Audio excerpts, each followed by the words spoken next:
What's up, everybody? It's Big Trey back here with another episode of OffBall Podcast. Today, I'm bringing you your new host, Akim Mitchell. Akim is my best friend, a guy that I met at Hampton University, and he's going to be leading this segment going forward. I feel like he's a great conversationalist. He's a professional basketball player, graduate from Hampton University with a degree in business management. And he's going to be your host. So without further ado, I'll let Akim, give his little backstory and how he sees his podcast going in the future. Yeah, man. I appreciate you for having me on. I appreciate you for making me the host. Like you said, my name's Akim Mitchell. I went to Hampton University. We were roommates all 4 years. Best friend a guy could ask for, kind of thing. But yeah, and enjoyed. I loved my 4 years at Hampton. Like I wouldn't change it for anything. Absolutely loved it. I'm blessed right now to be in a position. I just finished my first year playing overseas, and hopefully I'll be going into my second season coming up August, September. But right now it just depends on the whole COVID situation. Like honestly, nobody really knows what's going on, so a lot is up in the air. So I'm just really waiting to hear and see. But I had a good first year. It was pretty tough. I hear a lot of people's first years overseas were really tough. I know mine definitely was. But I always think like the toughest parts of your journey usually lead to something better on the other end. So, I'm just that kind of guy. Just put your nose down and just work sometimes. And it might not look pretty. It might not feel pretty, but you just got to keep on going. So that's just me. That's really my whole backstory. And you're a big podcast fan, correct? Yeah. So I'm really into, my self-awareness, my, growing myself every day, trying to get better every single day. And I absolutely love podcasts because I feel like it's just people dropping knowledge not only from themselves, but they always get a lot of different guests on. And it doesn't matter. Like I went to school for business management. So right now I'm working on two really big projects. My brother and I are working on this real estate company together inside of Charlotte, North Carolina. And also I have two really good friends of mine who I've been friends with for years, and we're developing an app together. So stay tuned. I'll definitely be letting you guys know more about that. But, I know it's a lot that has to do with just self-development and trying to make yourself better every single day. And you never can just get satisfied. So I like to read, but if I can just hop on a podcast and I can get a lot of knowledge in 30, 45 minutes to an hour, then I'll do that. So some of my favorites are like Earn Your Leisure is one of my favorite podcasts. Max Maxwell is a real estate agent down in North Carolina. Not a real estate agent, but he's a real estate investor down in North Carolina. He has a podcast. So I'll touch a little bit of everywhere almost with trying to just learn and get better in my craft. Let's go a little bit back to where you're talking about the overseas basketball. You said you played your first season as a professional. Can you go into a little depth about what all you experienced this year on the court and off the court, being where you was at? Yeah, so being I went to Romania last year. That was my first year, my rookie year, and I mean it was tough for me because I'm from North Carolina. I went to school in Virginia, so that was like a 4 hour difference. Like I mean, not it was like 5 hour drive. I think like my parents would just drive up, come to almost every single game, if not every single game. So I saw them a lot. And when I went over to Romania, I was like, yeah, they're not coming to see me. And I don't know. It's I thought it was like going to be this huge, lavish, like I get my own apartment, my own car. You know, I don't really know what I was expecting. I was just expecting like a lot. I was expecting a lot, and I didn't meet any of those standards. I guess you could say. Like it just, I had a roommate. We didn't have a car. We were walking to practice. It was cold. The food was not the best. I got food poisoning at least 3 times when I was over there. Like I was Oh, telling you, bro. wow. I was like, yeah, bro. I got food poisoning at least 3 times. At one point, one day in practice, this is the craziest story. We were practicing, getting ready for like our first like big scrimmage tournament set right before the season started. So it was like a weekend we were going to go play 3 games across the country, and like I'm in practice, doing my thing. Boom, I go to the basket, and the guy who's guarding me kind of like undercuts me a little bit. He was a European guy. He kind of undercut me a little bit, and I landed and rolled my ankle really, really bad. So like I couldn't play. So like that was at the beginning of the week. Like 2 more practices go by, I couldn't even walk to practice. So I'm like sitting in my room, and apparently in the meeting, right the day before we left, they were like, "Yo, guys, you guys, make sure you bring your passports because we'll be going over into the next country over." I never got that message. Nobody ever told me that memo. So I get onto the bus, and when I get onto the bus, in order to like, we're making the trip. They play one game. We get onto the bus. We're about to go play across the country, like into the next country, like that Saturday or whatever. We get to the stop and a guy comes on and he's like, passports, passports. And everybody, grabbing their passports. I'm like, yeah, we supposed to bring our passports? So everybody's laughing like, bro, stop playing. Like, I know you brought your passport. I was like, bro, nobody told me I was supposed to bring a passport. So what happened was, and this is at like the line, I think it was Romania and Serbian line, I think. So they literally said, Akim, you cannot go on this trip with us. So I had to get off of the bus. I had to wait for like another truck to drive by. They had to stop the truck and talk to that man. Like a semi truck. So I had to hop into the semi truck with that man, and he drove me back to the city we were staying in, and he dropped me off at the mall basically. So I was just at the mall. I had my hotel key. I just went around walking around the mall. This is on my birthday too, bro. Like this is on my birthday. I'm like, this is something. I've been here for a month. I've gotten sick. Man, that was the craziest experience. So I ended up having to hitchhike back to the mall, then catch a taxi to get to my hotel, and then literally that night they all got back. We ordered pizza, ate the pizza, and I got food poisoning. So it was just like, yo, Wow. in my first month there, I was like, man, this ain't it. I was like, this is not it. But I was talking to my parents. They were like, I mean, it can't get no worse from here. And I was like, you know what, you really right. So I stuck it out. I played really well. I ended up getting, I was all conference mentions, all league mentions. I gotta stop saying conference like we in college still. I was all league mentions, and I was the youngest on the list. I was like 20 players in Romania. So I felt pretty validated. I was in the second league, and that was including the second and the first league players. So I don't know. That just felt good to have gone through so much adversity, and especially in college, never being one of those big name guys to now like getting the respect and recognition that I feel like I've been deserved for a while. So that felt good to find that out. And yeah, now we're just waiting to see what's up next in my journey, man. Just home working out, working on my businesses, and just trying to get life rolling. Adulting. You talking about adulting? Let's talk about adulting. I know this year that I had to take off, obviously with my injury and everything. I've had Mm-hmm. to kind of find myself a little bit more, sort of figure out what I'm going to do. When I'm done playing for good. I'm still looking forward to playing next season. And I've definitely tried to, like you said, get some other things outside of basketball, like businesses and everything. Obviously, the MTTG channel, everything came out of that. So just tell me, what have you experienced and learned about yourself, or in this time that you really have been adulting since college is sort of like a fantasy land. It's not really being an adult now that you're out of that place.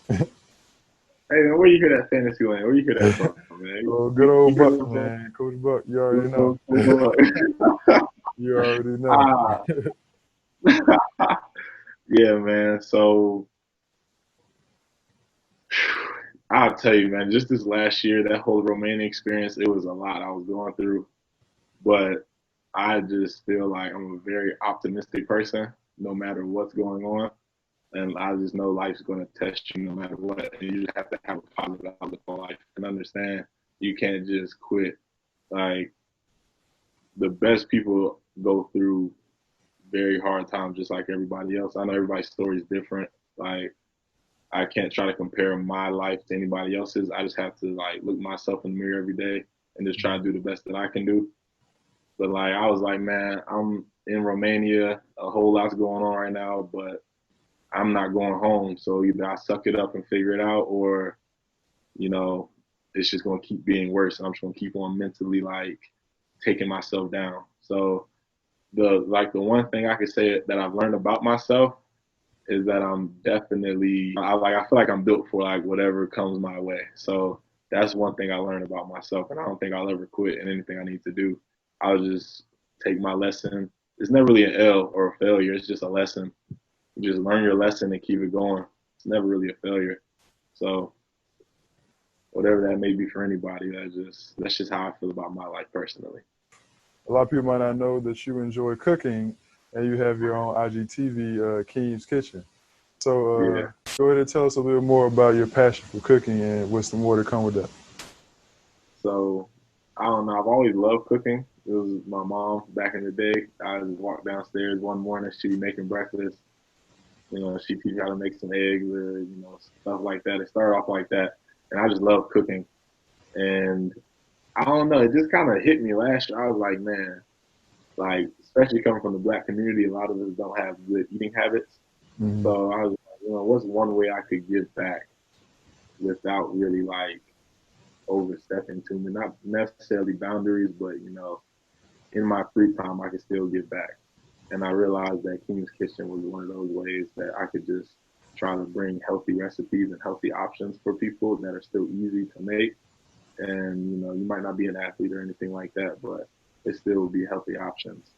And I've got a lot going on right now, so I've kind of had to, like, not push it to the back burner. It's still definitely making in the works.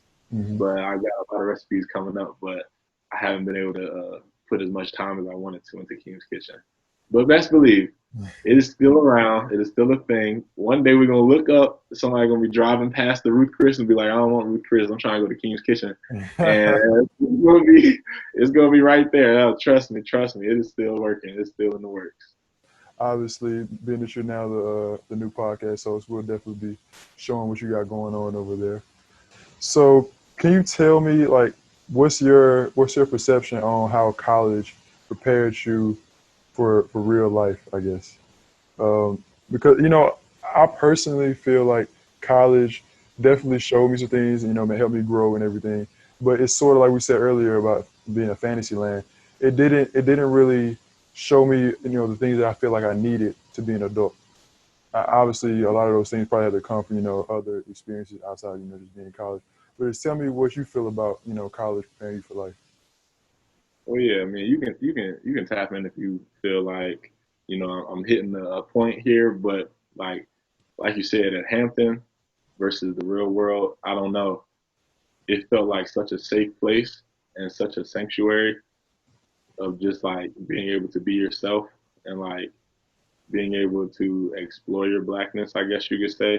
Mm-hmm. Like you're around so many other black people, and for me personally, I mean, I can be vulnerable right now, but growing up, in a majority of the time, I was in private schools. That's from like my middle school, I was in private school, and then majority of high school, I was in private school. So I was usually around white people.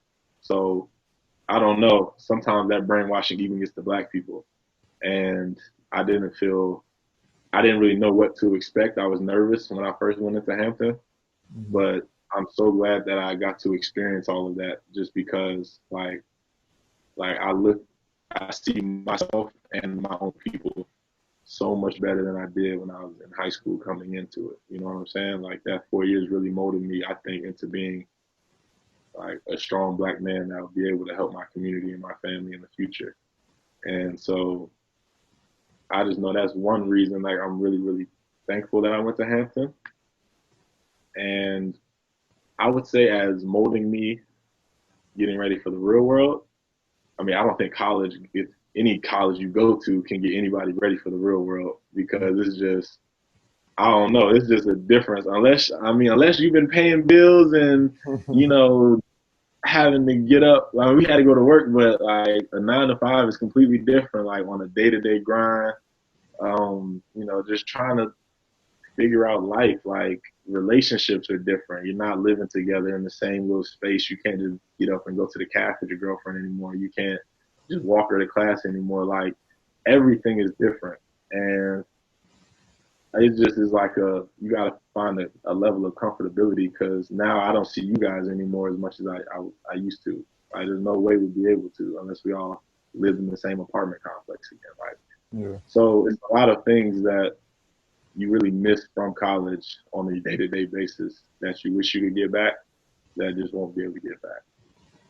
Yeah, I miss y'all. I ain't gonna lie, but really, I feel like college. The best thing college did for me was learn how to network and learn how to go search things for myself. So I ain't gonna lie, I was never like on your level when it came to grades and stuff. Like I was a good student. I was never a great student though. So like, it just taught me that if you really want something, you're gonna have to go figure it out and go get it. And you have to be disciplined in your day to day actions and you gotta network. So you gotta know a lot of like you have to just make good connections, pure genuine connections. Like, some people now I met when I was in college and now they're coming back around in my life because now they're like, hey, I'm about to move to Charlotte. I'm like, oh man, whenever you get here, let's link up, like let's hang out, whatever. But those are just genuine connections just from being a friendly person that I made in college. You know, just just stopping by in the cab, like, oh, what's up, man? How you doing? Da, da, da. Like nothing really crazy, but networking is probably the most important thing I learned.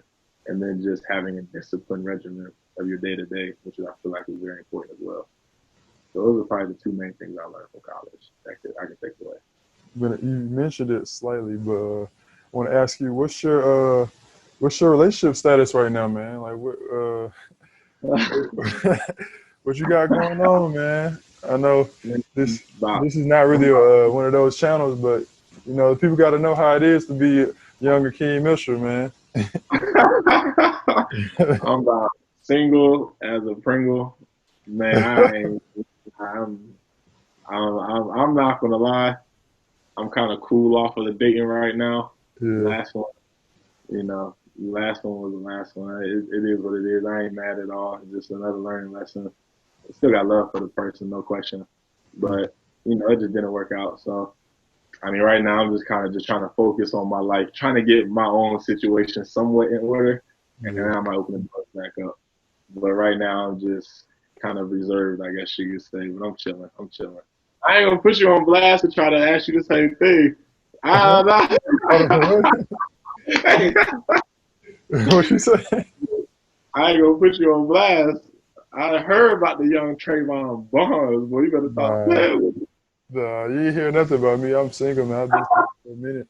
You ain't hear nothing. It's funny though talking about relationship stuff because I feel like our relationship kind of grew because of when we first met in college. We were trying to figure out the whole dating thing. I know you had things going on that you was trying to figure out. I had things I was going on trying to figure out. So it's definitely crazy how at this point I still don't feel like anything's figured out. 5 years later, 2020, man, nothing really. I mean, obviously I've learned a lot, but I'm still single. But yeah. Before we end this, do you have a I think comment on that's that one. or anything else? Oh yeah, I was gonna say I feel like that's just what like makes some of the best friends. Like we met the freshman year, bro. We was what's the saying? We was both wet behind the ears. Like Yeah. we was just like wide eyed, just like oh man, everything's just brand new and crazy. And Yeah. like we got to experience that together for 4 years, bro. So that was love, bro. That was love. Before we end, anything else you want to say? Any words of encouragement? Anybody out there that's watching? Anything you want to highlight about anything going on? Period. Yeah, yeah. So I do want to say that a lot of this podcast will be about financial literacy because I know you're a big, big stickler on that, Sure. and you're gonna still have to be teaching me a whole lot of things because I don't got it. I'm gonna have to work on that. That's one thing that's my week. Like sometimes I get some bread, I'm ready to spend it. Like yo, let's go somewhere, let's go out, let's go have fun. Like, but I'm really working on myself, just trying to put that bread to the side and just save it for Yeah. not just a rainy day, but just for an investment in order to be able to bring in extra streams of income. So a lot is going to be about financial literacy, but you know, I'm excited. I'm excited to be a part of this, bro. I really am. Yeah, I'm glad you accepted, man. And I hope everyone that's watching tunes in to the next episode. He's got some great guests lined up, and we're going to have some great conversations. So, peace.